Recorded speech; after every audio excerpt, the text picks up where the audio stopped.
সীমিত পরিসরে হলেও প্রবাসীদের ভোট দেওয়ার সুযোগ করে দিতে চায় নির্বাচন কমিশনের কথা জানিয়েছেন প্রধান নির্বাচন commissioner AMM Nasir Uddin.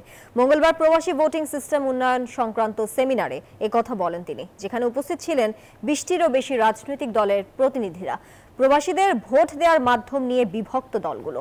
BNP জামাত সহ বড় দলগুলো চায় প্রক্সি ভোটিং, আর পোস্টাল ও অনলাইন ভোটিং এর পক্ষে এনসিপি। প্রবাসীদের ভোটিং নিয়ে আগামী 15 মের মধ্যে মতামত জানাতে দলগুলোর প্রতি আহ্বান জানিয়েছে ইসি।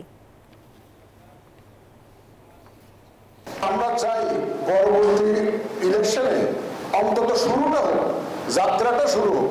পৃথিবীর বিভিন্ন দেশে এটা আমরা প্রার্থী বলি আছে, ধরনটা সবচেয়ে সাশ্রয়ী হবে সেরকম ধরনের এবং সহজলভ্য সহজবোধ্য এরকম একটা প্রস্তাব আমরা আমাদের দলের পক্ষ থেকে করব।